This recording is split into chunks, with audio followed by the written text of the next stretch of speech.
It started on a perfectly normal night. The house was quiet. You know, almost too quiet. I was just chilling on the couch, watching some random show, when my cat, Luna, suddenly froze. Her ears started twitching back and forth. Her eyes, wide and unblinking, locked onto the empty hallway. And then her tail puffed up, like she'd seen something terrifying. I followed her gaze, expecting to see a spider or a mouse, but there was nothing, just shadows playing tricks on the walls. Luna, however, didn't move. She was completely transfixed. And that S, when the chilling realization hit me. She was staring at something I couldn't see.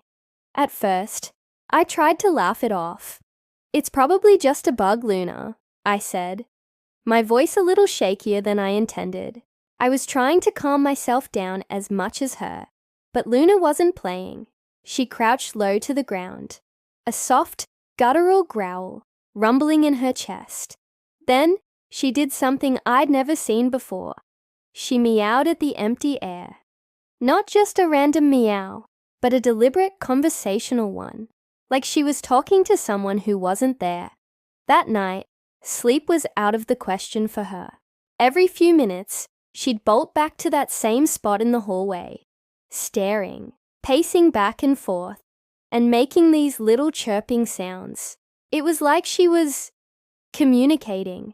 By midnight, I couldn't ignore it anymore. This wasn't a random cat being weird moment. It was focused. It was intentional. The next night, it happened again. Same hallway. And creepily enough, at the exact same time, 11:11 p.m. on the dot. This time, I was ready. I grabbed my phone and started recording, mostly just to prove to myself that I wasn't completely losing my mind. And that's when I heard it. A faint sound, but unmistakable, like soft footsteps on the old wooden floorboards. Before I could even process the sound, Luna's head snapped towards it. Her eyes tracked something moving slowly down the hall, but the camera showed nothing, just an empty, silent corridor. She followed this invisible presence all the way into the living room, and then she stopped right beneath the old framed family photo of my grandmother. My heart was absolutely pounding in my chest. I whispered, so quietly it was almost a thought, "Luna, what do you see?"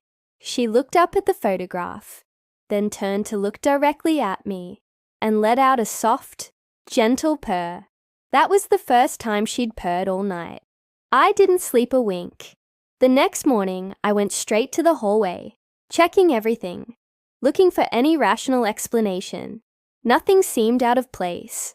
But when I looked at that family photo on the shelf, something new caught my eye. The frame had tilted, ever so slightly, and right beneath it, resting on the dark wood of the shelf, was a single white cat hair. Luna is a black cat, and she never ever goes near that shelf. Later that week, I finally worked up the courage to tell my mum what had been happening. As I described the late-night pacing and the staring, her face went completely pale. "You know," she said, her voice dropping to a quiet whisper, "your grandmother absolutely adored cats.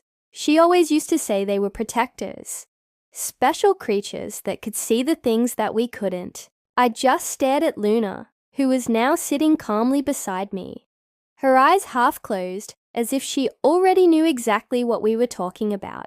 Was it possible that Luna wasn't scared on those nights? Was she welcoming someone home? Ever since then, every single night at exactly 11:11, Luna goes to her spot by the hallway. Her tail is curled peacefully around her paws. There's no more growling, no more fear, just a profound stillness, a quiet vigil. Maybe she really does see something I can't. Maybe she's guarding me from something unseen. Or maybe, just maybe, she's not alone at all. What do you think? Let me know in the comments below. And if you enjoyed this spooky tale, don't forget to like this video and subscribe for more stories from the other side. Thanks for watching.